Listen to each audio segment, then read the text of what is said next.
Hello, my name is Lucy. I'm an international board certified lactation consultant, most commonly known as an IBCLC, or that woman that does the boobs. that tends to be what we're known as.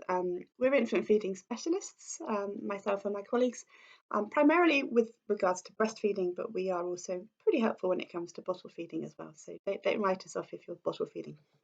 Today, I want to talk about getting your newborn to latch. My newborn is hairy and doesn't flop about as much as a real newborn, but he's very good. He's about the right size, and I can move him in the right way. So please don't be put off by my very hairy little friend here. His name's Barnaby, by the way, if you're interested. So often when it comes to latching a newborn, by the time they wake up and we get around to changing the nappy, getting ourselves comfortable, we've almost missed that window of opportunity where the baby is quite calm. And by the time it comes to latching, we may find that hands are everywhere, baby's crying, you're hot and flustered, it's not going so well. So my first tip is actually, if you've been told to feed your baby every 3 hours or to wake them after 3 hours, try waking them after 2.5 hours. So you've got an extra half an hour there to get them before they're super hungry. Babies will often sleep through those early hunger cues, and before you know it, you've got a baby that's hangry and hasn't got the patience for latching.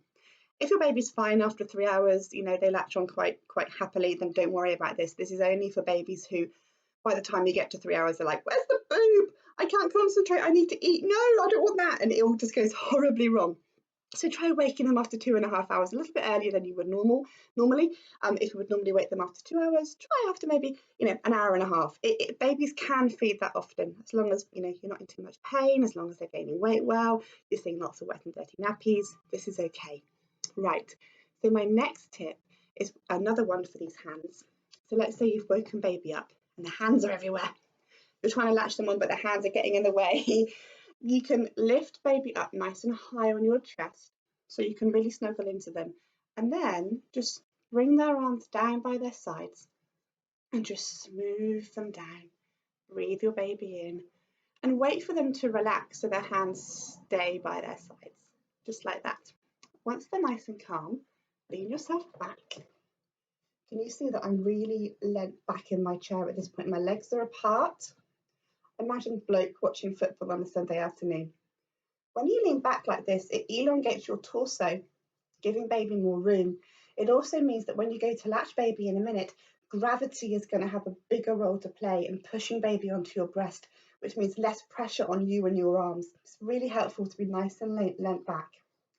Bring baby into the cross cradle hold. This is the one that most mums seem to prefer. The cross cradle is when you're feeding from your left breast, you're holding baby with your right hand, and vice versa. Now you will notice that Barnaby here is smushed right against me. All of his tummy and his chest is pushed against my body. Now I have quite large breasts, so if I was skin to skin right now with Barnaby, I would probably have to lift my other boob to really pin him underneath me in order to get him nice and close. All right. I'm then going to bring his lower arm underneath this breast and his other arm above it, so he's hugging my breast. I'm also going to make sure that the tip of his nose is pointing at my nipple. It's almost like I'm going to shove the nipple up his nose. Can you see how close I am there? And what I'm going to do is I'm going to apply gentle pressure next to the nipple. See how the nipple moves? Just like that. I'm not applying a lot of pressure. I'm just pushing my finger in. That's all I'm doing. We call this exaggerated latch. So the nipple is pointing towards my finger now. Barnaby comes along to latch. His head is free. I don't have a finger up here. And what I'm going to do is, as he opens his mouth, I'm going to push him in by his shoulder blades.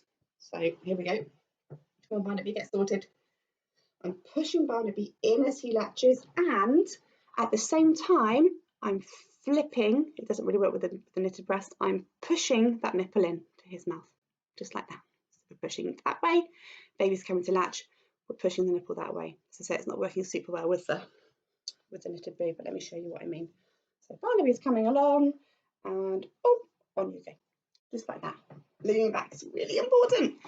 I hope that's helpful. The reason we do these things is because it helps to get the baby in a really good position. So whatever position you're using, these principles still apply. So making sure that the chest and the tummy are touching your body so the baby feels grounded and safe. making sure they can smell your nipple. Nose to nipple is really important. Making sure there's not even a finger like that on the back of the head. Keep your fingers away from the back of the head so they can move.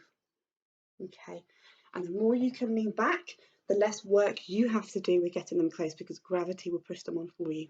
So my top tips for good positioning and attachment: nose to nipple, tummy to mummy, and making sure you're leaning back nice and comfortably, and using that exaggerated latch, that flipple technique.